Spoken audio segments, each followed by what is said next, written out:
Kobaran api dengan cepat membesar dan menghanguskan 3 bangunan beserta isinya di Jalan Yosudarso, Bandar Lampung. Berdasarkan keterangan saksi di lokasi kejadian, sumber api berasal dari gedung papan bunga yang kemudian menjalar ke bangunan lainnya.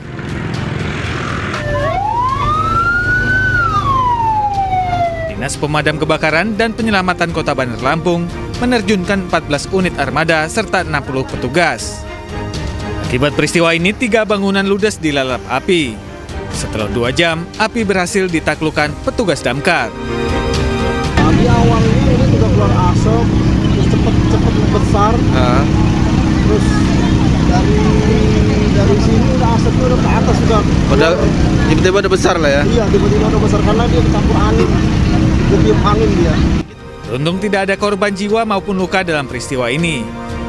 Dugaan sementara, kebakaran berasal dari korsleting listrik. Dari Bandar Lampung, Andres Afandi, iNews melaporkan.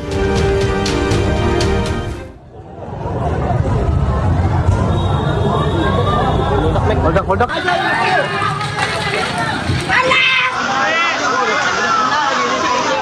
Kebakaran hebat terjadi di Jalan Perdamaian Koja, Jakarta Utara. 6 bangunan yang terdiri dari 1 rumah, 2 toko, dan 3 lapak penjualan kayu dan besi bekas dilalap api. Sejumlah petugas dibantu warga berupaya memadamkan api agar tidak meluas ke bangunan lainnya. Dugaan sementara, api berasal dari korsleting listrik. Percikan api kemudian mengenai bahan yang mudah terbakar. 16 mobil damkar diturunkan untuk memadamkan api. Petugas sempat terkendala sempitnya akses menuju lokasi. Asal muasal daripada apinya itu dari bangunan bagian tengah. Itu tetangganya mendengar ada semacam api yang dari bagian atas itu jatuh menimpa mungkin ke bagian kayunya, sehingga ada suatu penyalaan yang langsung cukup besar dan tetangganya langsung mengungsi, langsung melapor pada warga yang lainnya, sehingga langsung yang warga inisiatif datang ke pos Madam Lagua. Tidak ada korban jiwa maupun luka dalam kebakaran ini. Api akhirnya berhasil dipadamkan 1,5 jam kemudian. Dari Jakarta, Rio Manik, iNews melaporkan. Jumlah kapal yang terbakar di Pelabuhan Pelindo, Tegal, Jawa Tengah mencapai 24 kapal. Kerugian akibat kebakaran ditaksir mencapai puluhan miliar rupiah.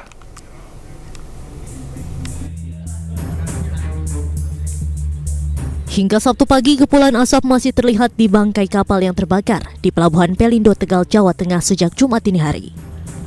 Meski demikian, secara umum api berhasil dipadamkan. Para petugas pun masih melakukan pendinginan kapal yang terbakar agar tidak terjadi lagi kobaran api.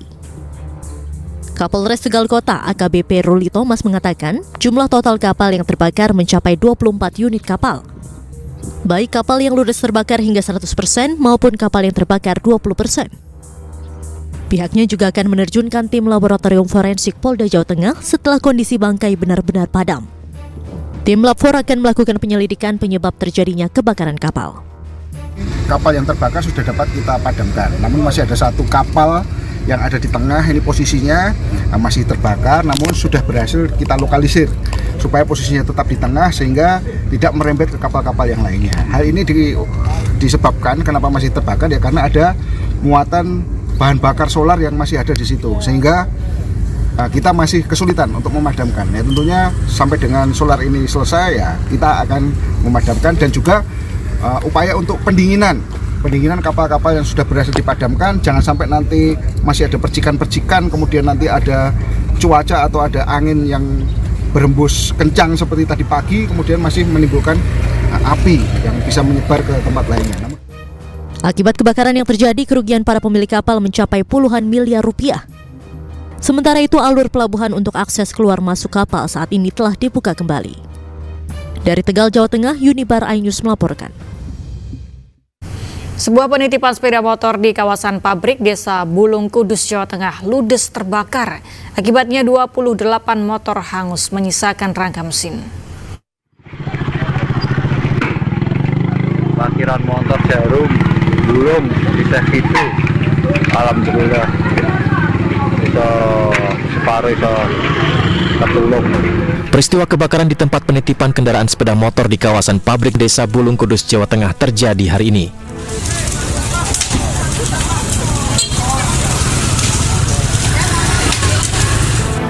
Dari total 150 motor milik buruh pabrik rokok yang diparkirkan di tempat tersebut, 28 diantaranya hangus menyisakan rangka mesinnya. Api diduga muncul dari salah satu motor yang korslet dan membakar puluhan motor lain yang diparkir berhimpitan. Rumah dan motor ya Pak? Rumah dan motor. Kejadiannya ada satu motor yang udah korsleting itu, tapi akhirnya merambat ke motor yang lain karena terlalu berhimpitan antara satu motor dengan motor yang lain itu. Di korsleting dari motor satu terus akhirnya merambat ke motor-motor yang lain, akhirnya juga sampai ke rumah. Petugas damkar bersama masyarakat berupaya memadamkan api, di mana kerugian ditaksir mencapai 430 juta ribu rupiah. Dari Kudus, Jawa Tengah, Nur Hoirudin, iNews melaporkan. Seorang kakek di Tambora, Jakarta Barat terpaksa dievakuasi tim rescue damkar ke rumah sakit karena tak mampu berdiri. Evakuasi sempat terkendala tangga rumah yang sempit dan curam. Awas lumayan nih. Itu turunin ke bawah. Beginilah proses evakuasi seorang kakek dari lantai 4 sebuah rumah di Jalan Pekapuran, Tambora, Jakarta Barat. Caimun, 67 tahun, mengalami sakit pinggang dan tak mampu berdiri sehingga terpaksa dievakuasi tim rescue damkar. Pelan-pelan, satu tangga. Angkat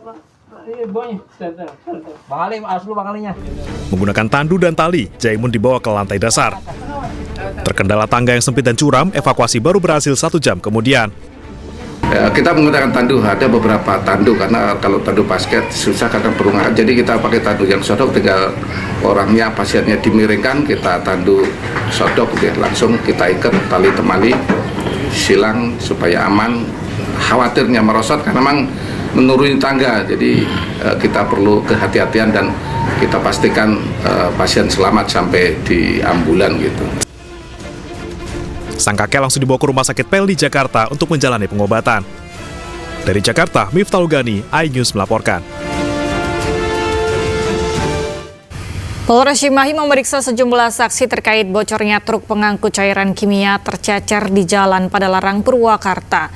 Sopir truk kimia tersebut kini diwajib lapor.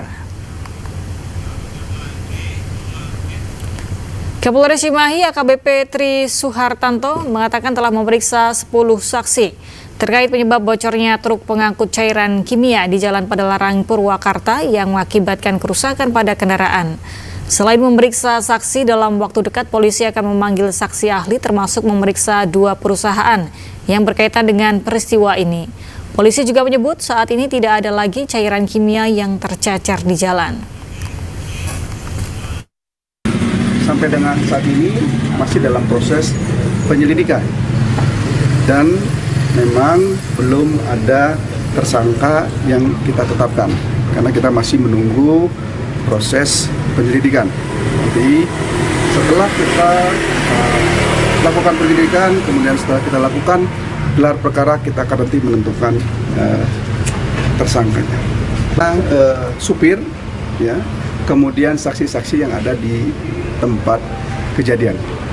Untuk supirnya wajib lapor sekarang apa gimana? Ya, untuk sementara supir kita kenakan wajib lapor walaupun statusnya masih saksi. Mengisi waktu libur Natal dan Tahun Baru, sejumlah warga memilih menggunakan kereta api untuk berpergian ke sejumlah lokasi. Di stasiun Pasar Senen, Jakarta Pusat, para penumpang terpantau kembali berdatangan. Dalam 24 jam terakhir tercatat ada 24.439 penumpang kereta api di stasiun Pasar Senen yang akan berangkat ke sejumlah lokasi favorit. Di antaranya adalah Yogyakarta, Lempuyangan, Surabaya, Purwokerto, dan Semarang. Warga memilih moda transportasi kereta karena nyaman untuk perjalanan jauh.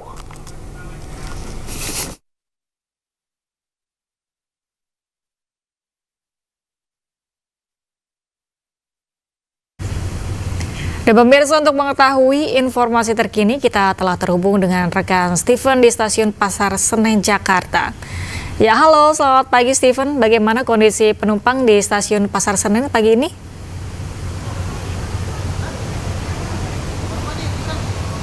Ya baik, selamat pagi Galuh dan juga pemirsa. Untuk situasi di Stasiun Pasar Senen Minggu pagi ini atau 3 hari menjelang pergantian tahun begitu masih terlihat ramai begitu didatangin oleh calon penumpang kereta api jarak jauh. Seperti terlihat kondisi di pintu keberangkatan yang berada di belakang saya, yang mulai dipadati oleh sekitar ratusan calon penumpang yang akan hendak menuju sejumlah kota di wilayah Jawa Tengah hingga Jawa Timur seperti Yogyakarta, Solo, Semarang hingga Surabaya dan juga Malang. Untuk keberangkatan pagi ini sendiri, keberangkatan pertama yaitu kereta Notis Nataru yang kemungkinan nanti akan berangkat pada sekitar pukul 4:55, kemudian disusul oleh kereta api Kertajaya Tambahan yang akan berangkat pada pukul 5 pagi atau lewat sekian.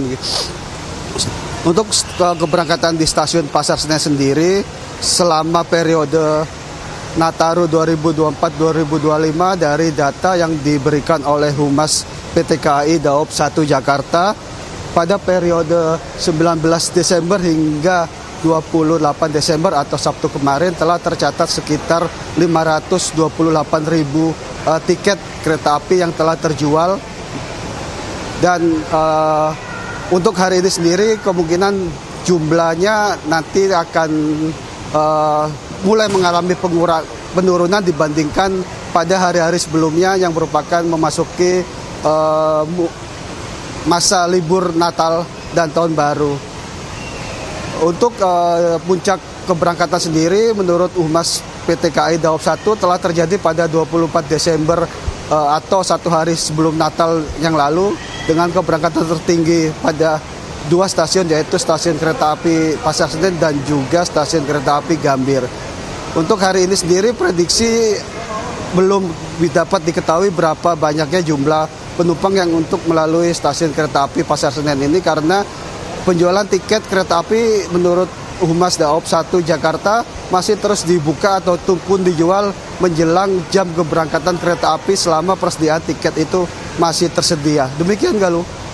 Baik, Steven, terima kasih atas laporan Anda langsung dari Pasar Senen Jakarta. Selamat bertugas kembali. Pemirsa, selanjutnya kami akan mengajak Anda melihat situasi terkini dari pantauan CCTV NTMC Polri, yakni dari Pospol Taman Safari Bogor, Simpang Dago Bandung, kawasan Malioboro Yogyakarta, dan Simpang 4 Tohpati Bali.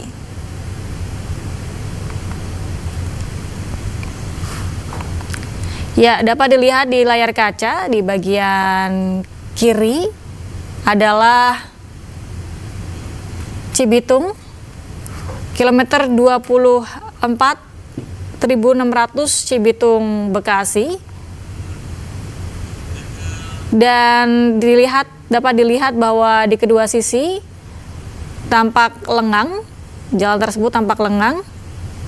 Kemudian gambar di kanan atas layar kaca Anda adalah Terminal Tirtonadi Solo, yang mana wilayah tersebut juga tampak lengang baik di kedua sisi sehingga tidak terlihat adanya kepadatan tertentu dari kendaraan yang melaju dari kedua arah.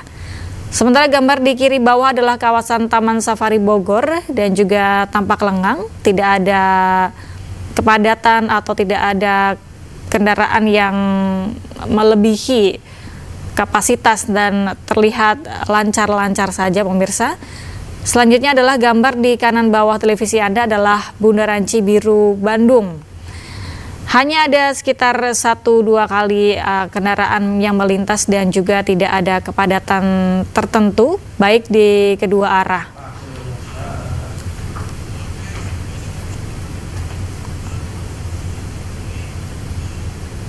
Pemirsa, jelang tahun baru, pemerintah daerah Papua Tengah memastikan harga kebutuhan pokok stabil. Upaya tersebut dilakukan mulai dari penambahan stok komoditas pangan hingga subsidi harga.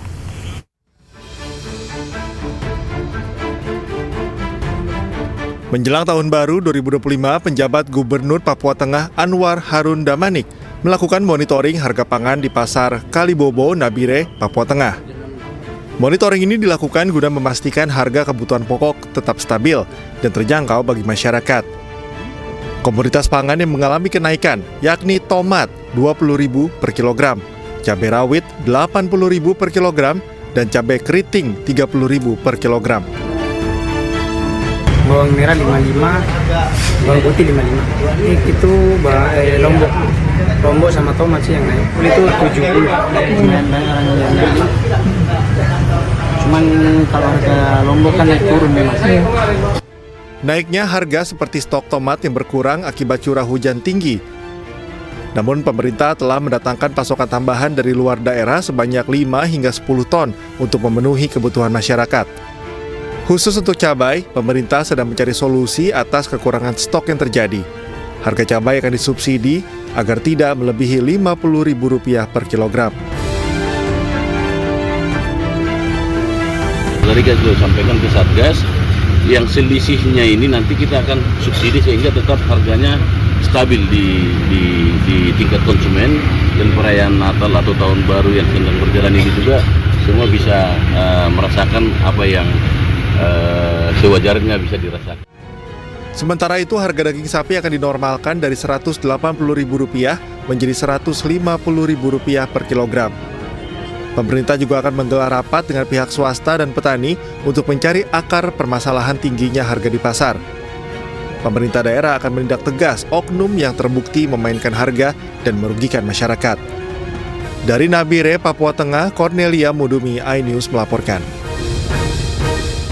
Pemerintah Provinsi Papua Tengah melalui Dinas Tenaga Kerja Transmigrasi Energi dan Sumber Daya Mineral melakukan peninjauan langsung di Terminal Pertamina Nabire. Kunjungan ini guna memastikan kesiapan distribusi dan kelancaran pasokan BBM untuk wilayah Provinsi Papua Tengah selama perayaan Natal dan Tahun Baru 2025. Kadisnaker Trans SDM Papua Tengah mengatakan stok BBM saat ini sangat mencukupi dan dipastikan ketersediaan BBM di wilayah Papua Tengah dalam kondisi aman. Ia mengimbau masyarakat tak perlu khawatir dengan melakukan pembelian BBM berlebihan. Pihaknya memastikan distribusi BBM ke beberapa kabupaten berjalan aman dan lancar. Perharinya dari hari-hari sebelum Nataru gitu. Jadi persiapannya memang lonjakan permintaan itu sudah sudah diantisipasi oleh teman-teman di tim Pertamina sendiri gitu. Terus ditambah lagi dari hasil paparan tadi bahwa nanti ada penambahan kapal ya, penambahan kapal di tanggal 29 dan 31 itu menunjukkan bahwa stok yang ada saja itu sudah sampai habis tahun baru. Jadi tambah nanti lagi kapal masuk, jadi memang posisi kita untuk kebutuhan BBM di Papua Tengah gitu.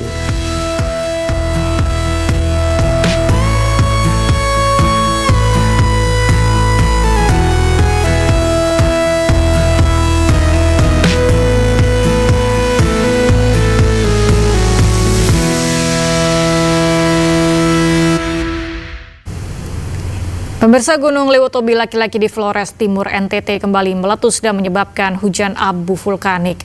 Warga berjarak 5 km dari pusat erupsi diminta waspada banjir lahar dingin.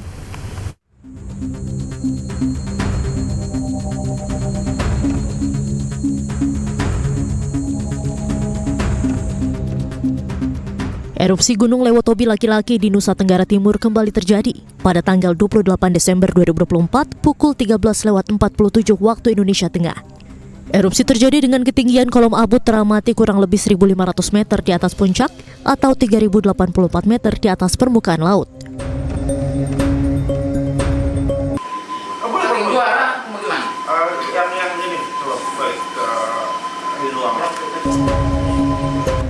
Kolom abu teramati berwarna kelabu dengan intensitas tebal condong ke arah utara dan timur laut. Erupsi ini terekam di seismogram dengan amplitudo maksimum 7,4 mm dan durasi kurang lebih 14 menit 43 detik. Ke arah kita mau.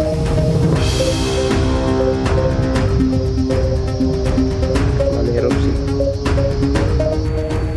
Saat ini Gunung Lewotobi laki-laki berada pada status level 3 siaga dengan rekomendasi masyarakat di sekitar Gunung Lewotobi laki-laki dan pengunjung atau wisatawan tidak melakukan aktivitas apapun dalam radius 5 km dari pusat erupsi Gunung Lewotobi laki-laki dan sektoral barat daya timur laut sejauh 6 km.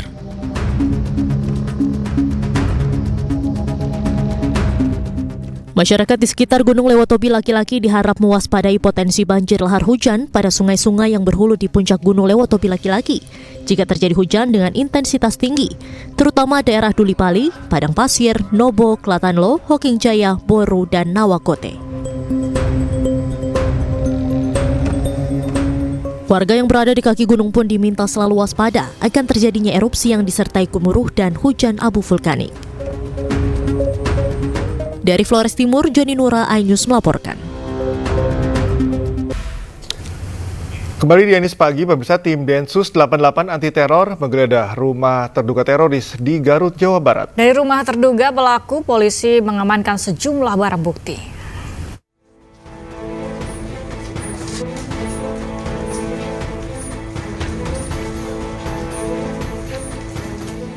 Tim Densus 88 anti teror menggeledah rumah terduga teroris di Kecamatan Pangatikan, Garut, Jawa Barat.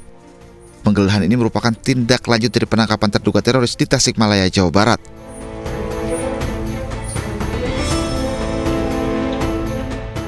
Setelah melakukan penggeledahan sekitar kurang lebih 1 jam, petugas membawa sejumlah barang bukti dari rumah terduga teroris yang dimasukkan ke dalam sejumlah kantong plastik. Namun demikian, dalam kasus ini pihak berwenang belum berkomentar dan belum memberikan keterangan resmi perihal penggeledahan di rumah terduga teroris tersebut. Sebelumnya, polisi menangkap terduga teroris di kawasan Desa Jaya Ratu, Kecamatan Sariwangi, Kabupaten Tasikmalaya, Jawa Barat.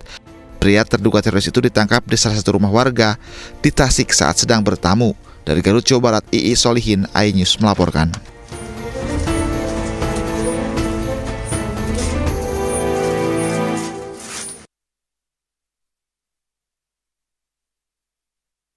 Sebanyak 7 oknum polisi Polrestabes Medan ditempatkan di tempat khusus atau Patsus buntut dari tewasnya seorang terduga pelaku pengancaman dengan kekerasan.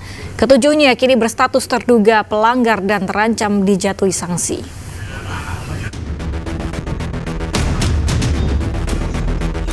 Kapolrestabes Medan Kombes Gideon Arif Setiawan melayat ke rumah korban penganiayaan yang diduga dilakukan oleh 7 oknum polisi. Ketujuh oknum polisi ini telah menjalani pemeriksaan dan kini berstatus sebagai terduga pelanggar. Para oknum polisi ini ditempatkan di tempat khusus atau Patsus karena diduga terlibat dalam penganiayaan terhadap seorang terduga pelaku pengancaman dengan kekerasan. Jika nantinya terbukti melakukan pelanggaran, ketujuh oknum polisi Polrestabes Medan terancam akan dijatuhi sanksi sesuai dengan ketentuan yang berlaku. Ada 7 personil. 7 personil yang kami lakukan pendalaman pemeriksaan secara internal. Lalu terhadap 7 orang personil tersebut kita lakukan penempatan khusus atau Patsus. Patsus adalah satu proses yang cukup extraordinary yang dilakukan dalam tahap penyidikan atau pemeriksaan internal. Kami bisa menyimpulkan bahwa ada indikasi kuat memang terjadi kekerasan yang dilakukan oleh personil Satreskrim Polrestabes Medan terhadap almarhum BS sehingga mengakibatkan meninggal dunianya di rumah sakit. Jadi tidak pada saat itu juga, tapi meninggal dunia di rumah sakit. Aku dari mana tahu aku lakiku? Mau diantar kemana lakiku ini? Nggak tahu aku. Kalau nggak datang aku kemari, nggak tahu aku. Sebelumnya, korban ditangkap polisi bersama 2 orang lainnya atas dugaan tindak pengancaman dan kekerasan. Usai ditempatkan di sel sementara, korban yang baru 2 hari ditahan di Polrestabes Medan meninggal dunia dengan kondisi lebam di wajah dan dada di Rumah Sakit Bayangkara Medan.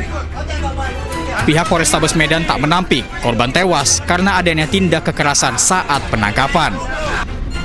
Dari Medan, Sumatera Utara, Adi Palapa Harahap, iNews melaporkan.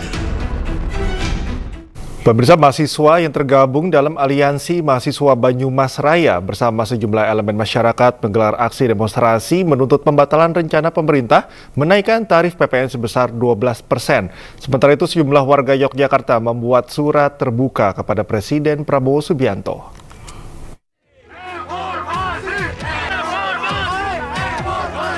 Aksi mahasiswa yang menuntut pembatalan rencana pemerintah menaikkan tarif PPN sebesar 12% dan mengutuk tindakan aparat kepolisian yang dinilai sangat buruk akhir-akhir ini di Kompleks Alun-Alun Purwokerto, Kabupaten Banyumas, Jawa Tengah. Masa aksi yang berusaha menerobos gerbang kompleks perkantoran Pemkab Banyumas dan juga gedung DPRD Kabupaten Banyumas dihadang oleh petugas kepolisian yang berjaga. Aksi saling dorong pun tak dapat dihindarkan. Meski tak berhasil menerobos masuk ke gedung Dewan, massa melanjutkan aksinya dengan berorasi dan membakar ban sebagai simbol semangat membara melawan penindasan dan kesewenang-wenangan. Seperti ini, seperti apa? Untuk harapan kita tetap satu, yaitu semoga ada perubahan dari kebijakan-kebijakan pemerintah, dan semoga aja ada perpu yang bisa melemahkan undang-undang untuk berlakunya PPN 12% tersebut. Sementara itu, gelombang penolakan terhadap rencana kenaikan PPN menjadi 12% terus disuarakan. Di Yogyakarta, warga yang kebanyakan emak-emak menolak dengan tegas rencana tersebut. Mereka kemudian membuat surat terbuka yang ditujukan kepada Presiden Prabowo Subianto. Emak-emak meminta Prabowo membatalkan rencana kenaikan PPN 12% tersebut. Kenaikan pajak menjadi 12% akan memiliki efek domino berupa naiknya harga kebutuhan masyarakat. Mereka mengancam akan memboikot membayar pajak jika PPN 12% jadi diberlakukan tahun depan. Bapak Prabowo yang selalu kami hormati, kami sayangi, kami cintai. Bersama surat ini, kami emak-emak di Yogyakarta meminta untuk dibatalkan kenaikan PPN 12%. Dan kami minta ada transparansi laporan pajak oleh pemerintah agar dibaca oleh seluruh rakyat Indonesia. Sementara itu, warga juga meminta adanya transparansi dalam penggunaan dana dari berbagai macam pajak yang selama ini dibayarkan oleh rakyat. Tim Liputan iNews melaporkan. Sementara itu, Presiden ke-7 Joko Widodo turut menanggapi polemik kenaikan pajak pertambahan nilai atau PPN 12%. Ia mengatakan mendukung keputusan tersebut lantaran merupakan amanat undang-undang yang harus dijalankan oleh pemerintah. Pak, polemik pro kontra terkait PPN 12% kan? Saya kira kita mendukung keputusan pemerintah. Saya kira keputusan pemerintah pasti ada pertimbangan-pertimbangan. Dan itu kan juga amanat undang-undang yang harus dijalankan oleh pemerintah. Pak, soal pengajuan yang pada periodenya jenengan itu gimana sih Pak prosesnya? Apanya? Bisa kenaikan PPN 12%, naik 12% itu? Ya, ini kan sudah diputuskan dalam harmonisasi peraturan perpajakan. Sudah diputuskan oleh DPR. Kalau sudah diputuskan oleh DPR, ya pemerintah memang harus menjalankan. Tetapi sekali lagi saya kira pemerintah sudah berhitung dan melalui pertimbangan yang matang. Dan kekhawatiran masyarakat dampak PPN 12% ini Pak, yang kan yang menjadi pro kontranya kan? Nah itu mestinya pemerintah kan sudah berhitung, sudah melakukan kalkulasi dan pertimbangan-pertimbangan. Ya. Ada yang berpendapat kalau seharusnya pajak penghasilan saja gitu Pak, mungkin itu gimana Pak? Ya, oke, makasih. Oke, makasih Pak. Vonis 6,5 tahun terhadap Harvey Muiz menuai kritikan karena dianggap terlalu ringan. Terkait vonis ringan suami Sandra Dewi itu, Komisi Yudisial turun tangan untuk mendalami kemungkinan adanya pelanggaran etik hakim yang telah menimbulkan gejolak di publik. Pidana kepada terdakwa dengan pidana penjara selama 6 tahun dan 6 bulan dan denda sebesar 1 miliar rupiah.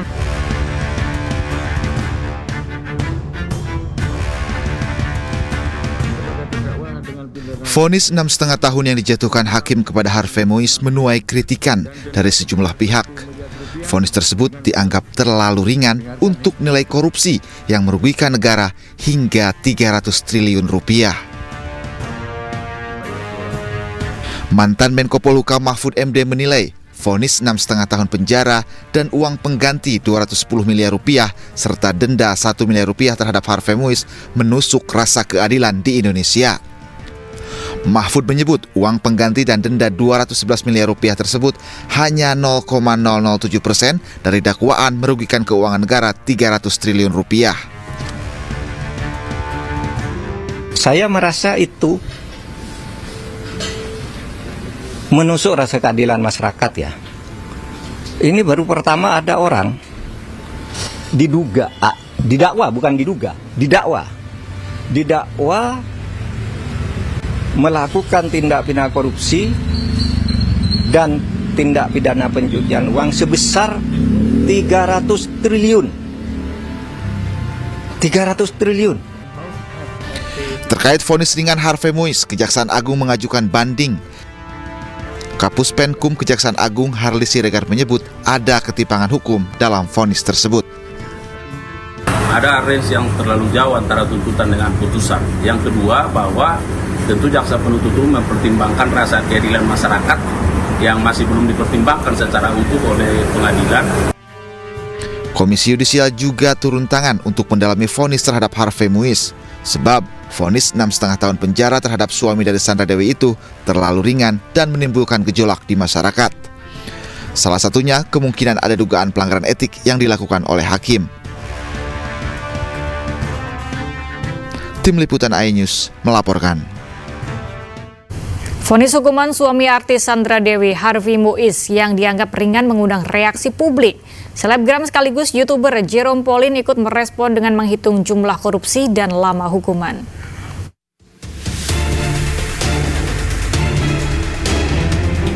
Vonis hukuman terpidana kasus korupsi timah Harvey Muiz mengundang reaksi di masyarakat. Bagaimana tidak?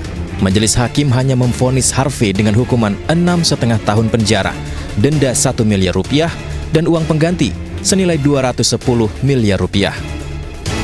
Padahal, kerugian negara yang ditimbulkan akibat korupsi tersebut diduga mencapai 300 triliun rupiah. Seorang selebgram yang juga YouTuber, Jerome Pauline, ikut merespon dengan membuat sebuah video hitung-hitungan berupa nilai uang dengan lamanya hukuman. Dalam unggahan di Instagram pribadinya, Jerome mencoba menghitung uang sebanyak 1 triliun rupiah. Jika dipenjara selama 6 tahun, maka bisa mendapat 20 juta rupiah per jamnya. Jadi kalau misalnya mendapat 1 triliun selama 6 tahun tapi harus dipenjara, per jamnya kali penjara dapat 20 juta rupiah, guys. Menurut kalian berarti atau enggak? Video ini diduga sebagai sindiran atas vonis yang baru saja diterima suami artis Sandra Dewi, Harvey Muiz. Perayaan Natal Nasional 2024 dilaksanakan di Indonesia Arena, Jakarta pada Sabtu malam. 11.000 umat Kristiani mengikuti perayaan Natal Nasional 2024 yang mengangkat tema "Marilah sekarang kita pergi ke Bethlehem".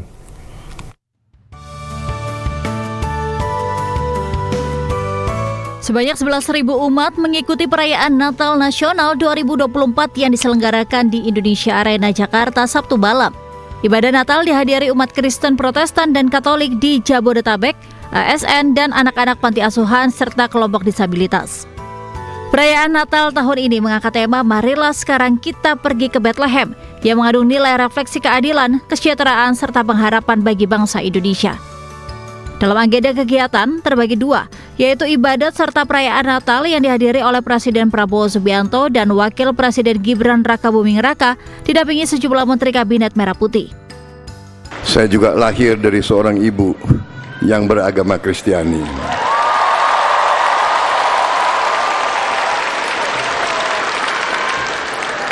Jadi mungkin boleh dikatakan saya ini bukti dari keluarga Pancasila.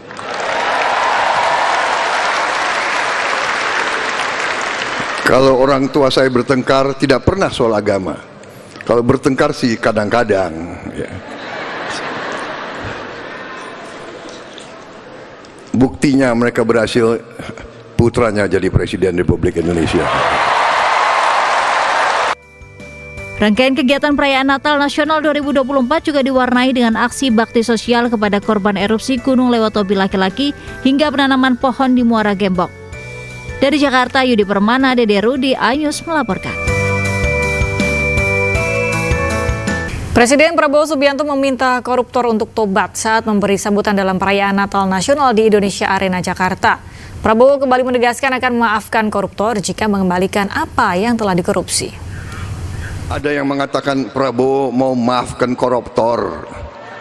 Bukan begitu. Kalau koruptornya sudah tobat, bagaimana tokoh-tokoh agama? Iya kan? Orang bertobat tapi kembalikan dong yang kau curi.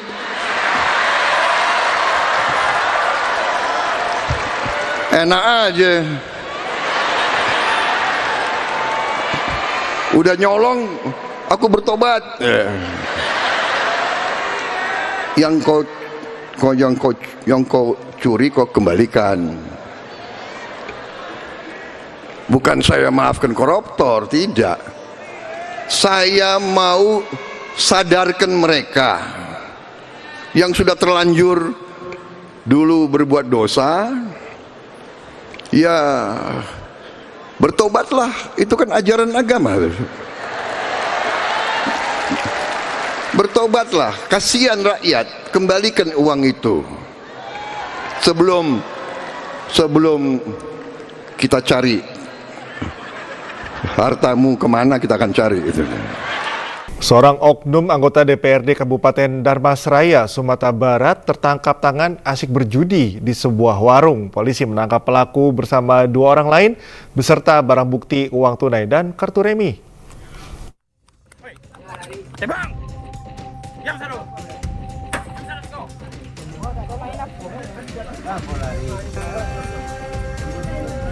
Aparat Polres Dharmasraya menggerebek sebuah warung di Pasar Aurjaya, Koto Baru, Dharmasraya, Sumatera Barat.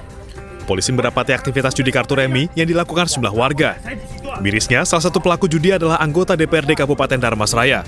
Selain oknum anggota DPRD, polisi menangkap satu pelaku judi lain dan pemilik warung yang sempat berusaha kabur. Penggerebekan ini berdasarkan laporan masyarakat yang resah akan maraknya aktivitas judi di lokasi tersebut. Telah diamankan 3 orang. 2 orang diduga pelaku permainan judi remi jenis abok, dan juga diamankan 1 orang yang punya warung. Selain 3 pelaku, polisi mengamankan barang bukti uang tunai dan kartu remi. Ketiga pelaku diperiksa di Polres Dharmasraya dan terancam hukuman di atas 5 tahun penjara. Dari Dharmasraya, Sumatera Barat, Budi Sunandar, iNews melaporkan.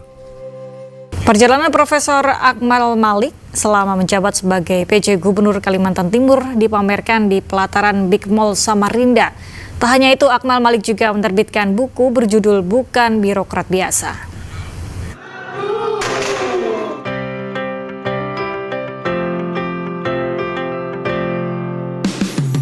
Potongan pita menjadi tanda dibukanya pameran foto dokumentasi perjalanan PJ Gubernur Akmal Malik selama bertugas di Kalimantan Timur. Ada sekitar 150 foto yang dipajang dengan tema Rekam Jejak 1 tahun PJ Gubernur Akmal Malik memimpin Kalimantan Timur. Selain itu, PJ Gubernur Akmal Malik juga melaunching buku perjalanan karirnya sebagai birokrat dan PJ Gubernur di Sulawesi Barat dan Kalimantan Timur dengan judul Bukan Birokrat Biasa.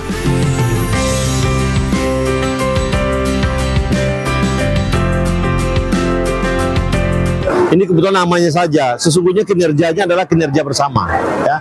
Ini adalah sebuah orkestrasi dari birokrasi, dari teknokrasi yang bekerja di pemerintah Provinsi Kalimantan Timur tentang bagaimana membuat sedikit perubahan-perubahan agar kinerja kita akan lebih akselerasinya lebih baik ke depan. Kegiatan ini diinisiasi oleh Biro Administrasi Pimpinan Pemprov Kalimantan Timur.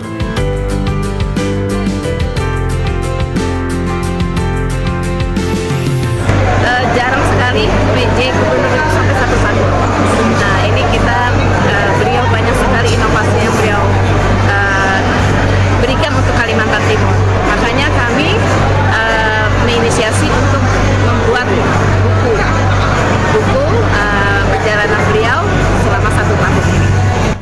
Buku ini diharapkan bisa bermanfaat bagi pemimpin-pemimpin berikutnya dan menjadi acuan untuk berbagai perbaikan pemerintahan ke depannya.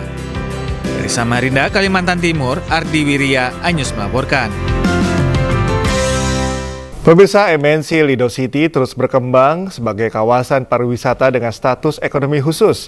Keberadaan kawasan ini mampu menjadi salah satu pendorong perekonomian Kabupaten Bogor, karena salah satunya adalah karena berhasil membuka lapangan kerja bagi masyarakat lokal. Sejak ditetapkan sebagai kawasan ekonomi khusus 2021 lalu, keberadaan KEK MNC Lido City menjadi berkah tersendiri bagi warga di 3 kecamatan yang berada di kawasan ini, yakni Kecamatan Cigombong, Caringin, dan Cicurug. Kehadiran KEK MNC Lido City membuka lapangan kerja sekaligus menjadi peluang ekonomi bagi masyarakat di Kabupaten Bogor. Warga berkesempatan mendapatkan pekerjaan dan tidak jauh dari rumah mereka. Dari sini hanya 5-10 menit sudah sampai rumah. Jadi saya senang banget kerja di sini karena selain tempatnya dekat, juga saya bisa pulang pergi ke rumah. Strategi sih Mas, dekat gitu ya, gak kena macet, dekat ke rumah, bisa kalau mau pulang juga bisa gitu, pulang izin pulang dulu lihat anak. Kawasan ekonomi khusus seluas 1.000 hektar lebih ini memperkerjakan sekitar 84% pegawai dari warga lokal yang berada di 3 kecamatan di Kabupaten Bogor. Masyarakat pun bersyukur dengan keberadaan KEK MNC Lido City karena menjadi sumber mata pencaharian untuk keluarga mereka. Untuk akses dari rumah ke Lido sendiri cukup mudah, Pak. Yang pertama, untuk dari waktu paling lama itu 10 menit. Itu cukup dimudahkan sih. Saya sangat bersyukur ya karena tidak harus kerja jauh dari kampung sendiri, dekat dengan keluarga, dan saya bisa membesarkan anak-anak saya dari hasil kerja di sini. KEK MNC Lido City memiliki berbagai bisnis unggulan seperti Hotel Lido Lake Resort, Trump International Golf Club Lido, Movie Land, Lido Adventure Park, dan Lido Music and Art Center. Sejalan dengan perkembangannya, berbagai proyek lainnya akan terus hadir di KEK MNC Lido City seperti Theme Park dan Lido World Garden yang akan memberikan lapangan kerja bagi warga lokal. Dari Bogor, Jawa Barat, Muharlin Pandu Priyo Aji, iNews melaporkan. Ribuan ibu rumah tangga di Kabupaten Jombang, Jawa Timur ramai-ramai mengajukan gugatan cerai kepada suaminya di Pengadilan Agama. Salah satu faktor pemicunya adalah judi online. Pada akhir tahun 2024, jumlah gugatan cerai yang telah masuk mencapai 2.427 kasus.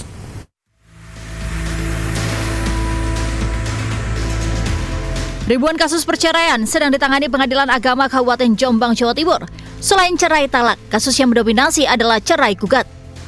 Berdasarkan data Pengadilan Agama Kabupaten Jombang, faktor ekonomi menjadi penyebab utama mayoritas penyebab gugatan cerai, termasuk judi online hingga KDRT.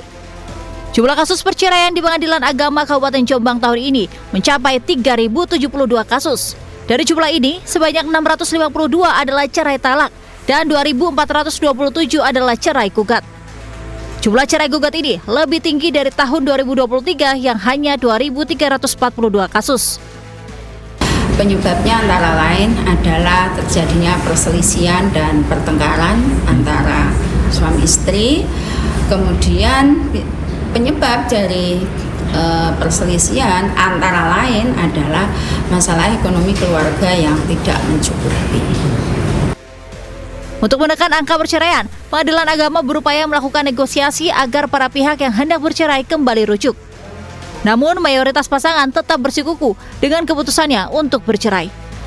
Dari Jombang, Jawa Timur, Muhtar Bagus, iNews melaporkan. Seorang pria diringkus polisi usai membunuh teman yang ternyata menjadi suami siri istrinya di Payakumbuh, Sumatera Barat. Pelaku gelap mata membunuh lantaran memergoki sang istri berduaan dengan korban.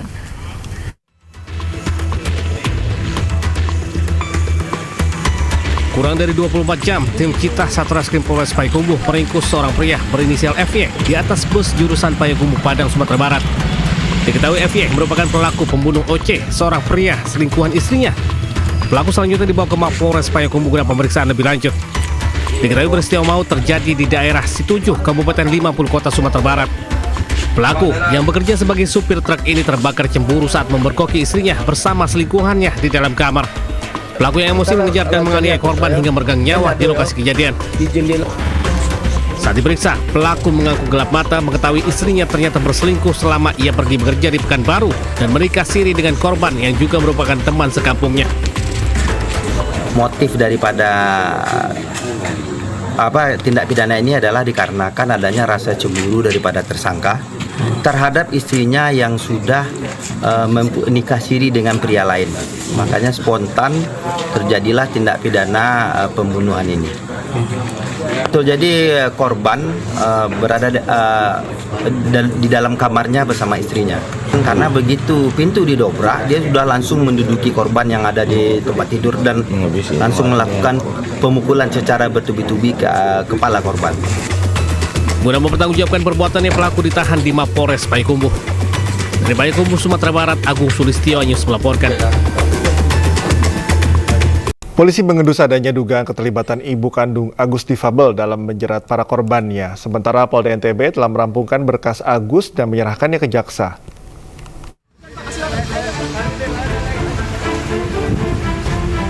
Penanganan kasus pelecehan seksual Agus difabel terus bergulir. Berkas perkara Agus telah dirampungkan Subdit 4 di Treskrimum Polda NTB dan diserahkan ke Kejaksaan. Namun kini, penyidik mengendus adanya dugaan keterlibatan ibu kandung Agus dalam menjerat sejumlah korban yang sebagian besar merupakan mahasiswi. Dalam waktu dekat, penyidik akan menjadwalkan pemeriksaan terhadap yang bersangkutan. Ada petunjuk mengarah ke ibunya? Iya. Ada? Kalau kita ketahui kan petunjuknya cuma satu. Waktu itu yang terkait dengan korban menyatakan bahwa saya akan menelpon ibu saya dulu. Untuk memberikan informasi. Nah, itu akan kita dalami seperti apa. Tapi kan korban ini harus melapor juga sebagai korban yang memang melibatkan ibunya. Kalau dari keterangan si Agus sendiri, pelaku, bahwa ibunya tidak ada di TKP, tidak ada, cuma hanya komunikasi. Itu juga tidak semua dikomunikasikan sama ibunya. Sementara itu, masa perpanjangan tahanan rumah Agus selama 40 hari segera berakhir. Selanjutnya, Agus akan ditahan di Lapas Kelas 2 Akuripan. Dari Mataram, Nusa Tenggara Barat, Hari Kasidi, iNews melaporkan. Direktorat Reserse Kriminal Umum Polda Jawa Tengah mencekal 3 tersangka baru dalam kasus perundungan PPDS Universitas Diponegoro. Pencekalan guna mencegah para tersangka melarikan diri ke luar negeri.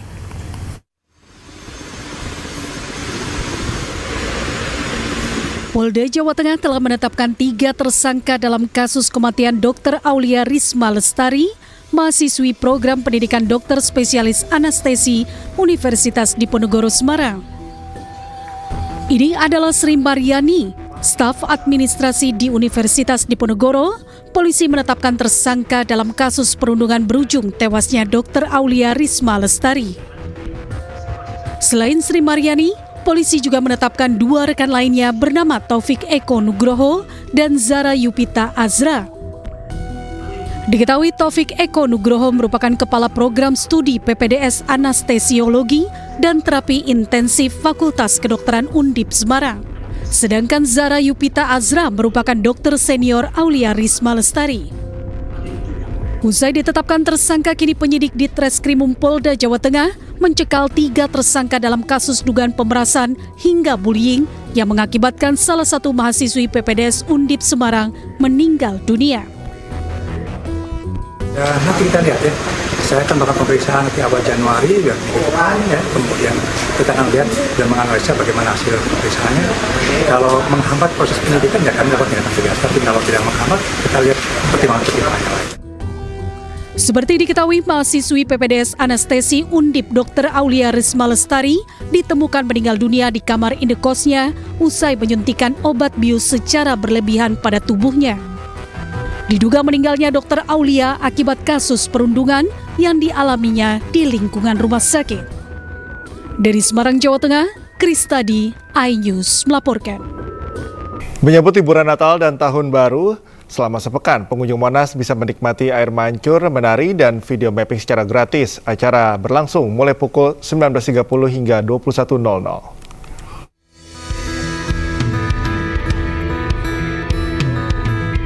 Masih seputar libur Nataru 2024. Menyambut Natal dan Tahun Baru, Pemprov DKI menyajikan hiburan air mancur, menari, dan video mapping di Monumen Nasional atau Monas, Jakarta Pusat. Tadi malam, ratusan warga terlihat antusias menyaksikan hiburan ini. Sesekali warga bercak kagum melihat tarian air mancur mengikuti irama lagu lengkap dengan kombinasi warna yang atraktif. Air mancur berjoget dapat disaksikan di sisi barat Monas selama sepekan ke depan setiap pukul 19.30 hingga pukul 21 waktu Indonesia Barat.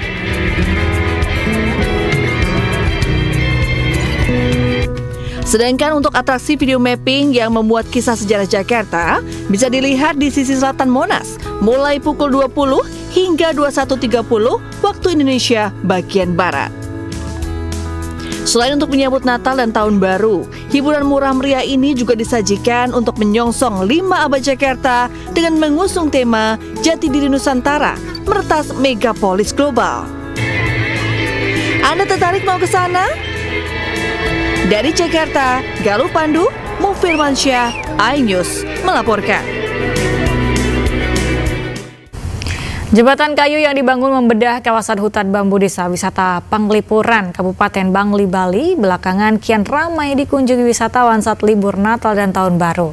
Sebab dengan menyusuri jembatan kayu sepanjang 100 meter itu, wisatawan akan mendapat pengalaman baru dengan berbagai spot foto baru yang ditawarkan dengan latar belakang hutan bambu yang masih asri.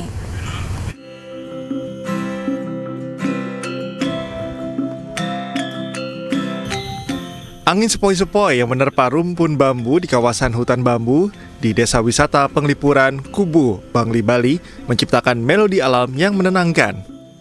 Keberadaan jembatan kayu yang sengaja dibangun pihak pengelola menambah estetika lokasi wisata Desa Penglipuran. Saat menelusuri jembatan kayu sepanjang 100 meter yang membedah kawasan hutan bambu, wisatawan akan dikelilingi batang-batang bambu hijau dan mendapat hadiah udara yang segar dari alam. Sesekali pengunjung juga bisa berhenti untuk bersuah foto atau sekedar menikmati suara gemersik daun. Kawasan hutan bambu ini terletak di sebelah utara dari pusat Desa Penglipuran. Dan sesampainya di ujung jembatan, pengunjung bisa beristirahat untuk menikmati berbagai macam kuliner dan minuman khas Desa Penglipuran di deretan kafe bambu yang ada di tengah hutan bambu. Ini sejuk sih, beda dengan yang di bawah. Di sini lebih sejuk. Ketenangannya dapat ya. Iya, tenang. Nah, mudah-mudahan dengan akses baru ini keberadaan hutan bambu yang kita punya ini akan semakin dikenal, dan juga yang tidak kalah penting yang terus kita jaga adalah nilai-nilai konservasi yang ada di sini. Nah, bagi yang ingin merasakan suasana relaksasi di pedesaan, tak ada salahnya berkunjung ke Desa Wisata Penglipuran yang kini mendunia. Dari Kabupaten Bangli, Bali, Ari Wiradharma, iNews melaporkan. Pemirsa, bagi Anda yang saat ini berada di Jawa Tengah untuk mengisi libur akhir tahun, Anda bisa mengunjungi Banjarnegara. Salah satunya mencoba wisata arung jeram yang penuh tantangan.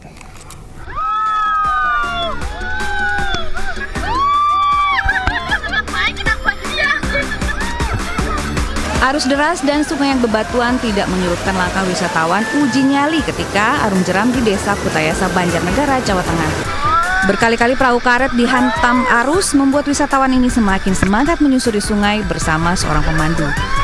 Selain itu, ketika berarung jeram, peserta diwajibkan mengenakan alat-alat pengaman lengkap seperti helm dan juga pelampung.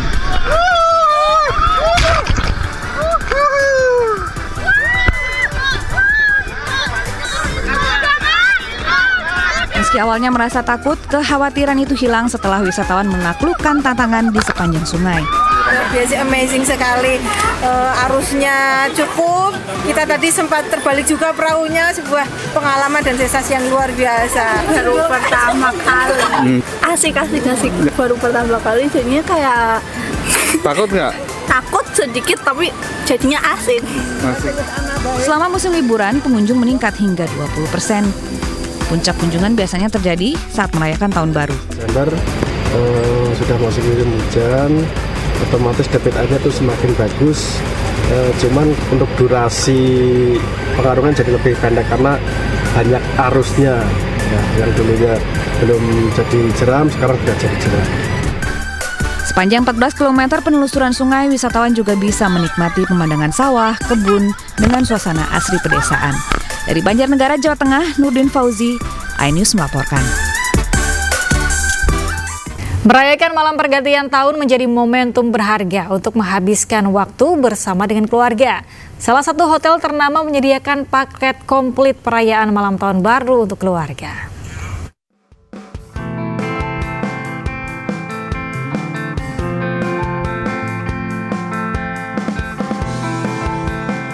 Hotel Arya Duta Menteng di pusat kota Jakarta menawarkan pengalaman spesial untuk merayakan tahun baru. Dengan harga paket mulai dari 3 juta rupiah, para tamu bisa menikmati kamar superior yang nyaman sekaligus akses ke konser eksklusif di Grand Ballroom. Tahun ini Arya Duta Menteng menghadirkan nostalgia dengan penampilan spesial dari band T5 yang pasti menambah keseruan malam pergantian tahun. Berbagai fasilitas menarik lainnya ditawarkan antara lain kolam renang dengan perosotan raksasa dan jacuzzi, ruang gym yang lengkap, serta sauna untuk relaksasi. Tak hanya itu, di area pool anak-anak bisa mengikuti baking class, bermain Lego, membuat sushi, sensory class, dan festival taman bermain yang dapat menambah keseruan serta pengalaman baru bagi anak. Untuk urusan kuliner, Hotel Arya Duta Menteng menghadirkan JP Bistro yang menyajikan sarapan dengan menu khas tradisional hingga internasional. Sementara itu, ambiente restoran yang mengusung tema rustic yang menghadirkan menu spesial tahun baru seperti Tomahawk MB7 Steak dan menu andalan Charcoal Pizza yang dibakar langsung dari tungku. Dengan berbagai tipe kamar, fasilitas, dan hiburan, Arya Duta Menteng menjadi pilihan tepat untuk menghabiskan malam tahun baru yang tak terlupakan. Dari Jakarta, Wenda Nura, Damar Wicaksono, iNews melaporkan.